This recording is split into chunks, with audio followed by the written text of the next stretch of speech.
Update for today, March the 15th.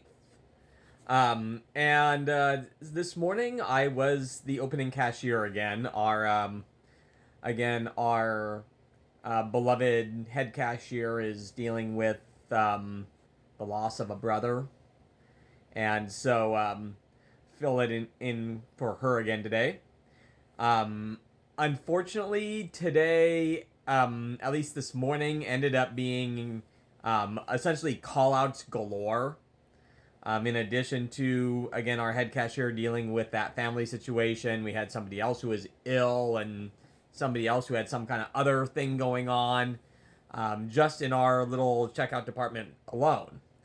And the, and I am completely not, trashing anyone for situations. Goodness knows I've had to miss a whole bunch of days within the last year because of this situation with my parents, including a couple right when my dad went, and I get it, and I just have a ton of empathy for our managers and supervisors who just get stuck in the middle of having to make all this stuff work, and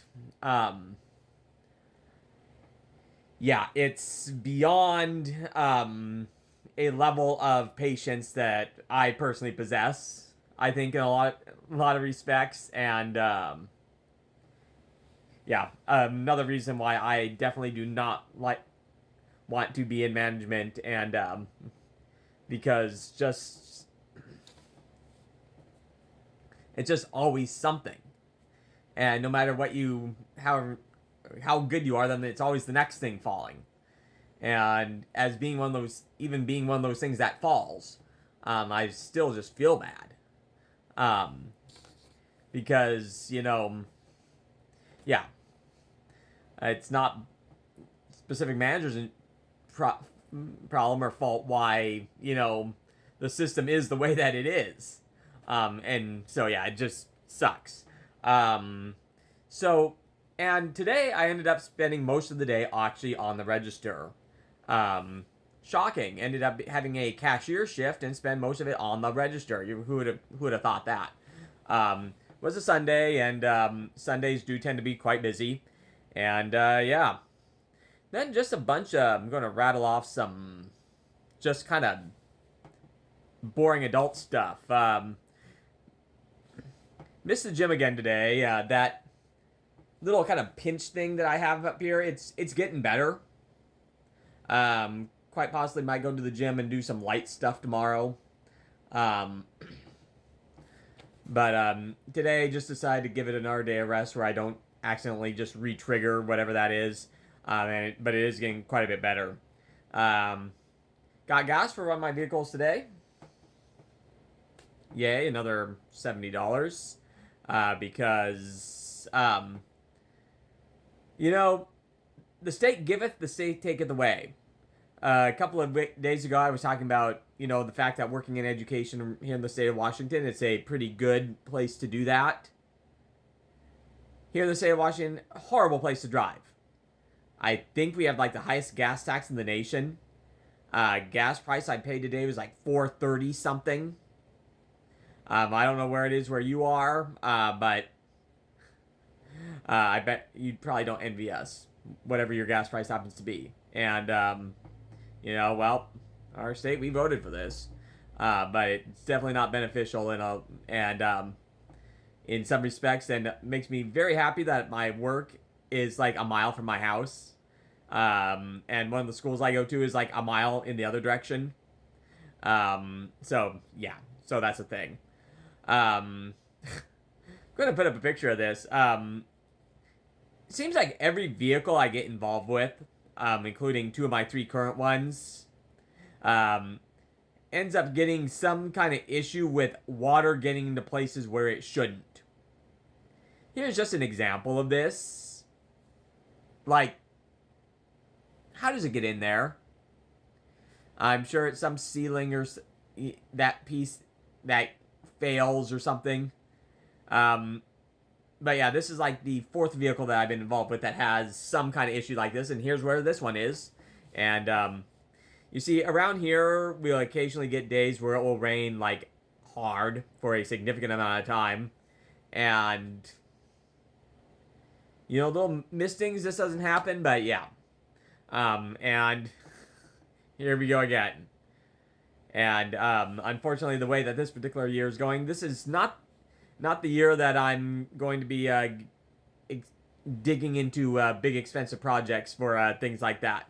I'm sure this particular car had this issue when I got it, but this is cheap and used. But yeah, water getting into places where it shouldn't. Been the curse of, like I said, pretty much every vehicle I've ever been involved with for some reason. So here we go again. Let's see. Oh, I paid the water bill today. That is one I tend to forget because it's like bi-weekly or bi-monthly. And I've gotten close to missing that one, like, almost a shut off. Like, oh god, no. And so I had a paranoia moment, like, oh god, did I miss it again? No, I was fine, but got it anyway. Let's see. Some little fake aesthetic stuff. Beard is slightly darker than it was in the other video that I filmed 3 hours ago. Shocking. Oh. Went to Taco Bell today. Do that too often, but,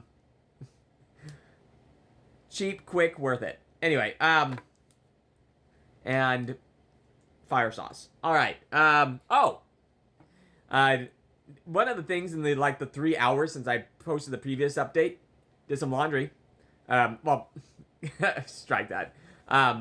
Got some of the laundry that I had folded, or over there folded, but is the laundry situation over? No.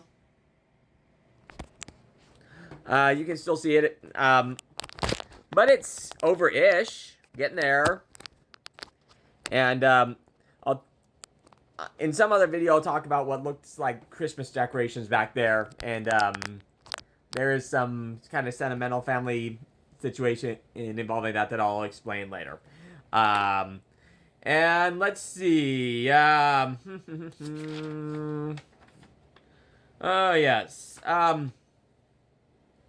So yeah, I got some of that laundry folded, but now it just needs to get taken upstairs and then put away.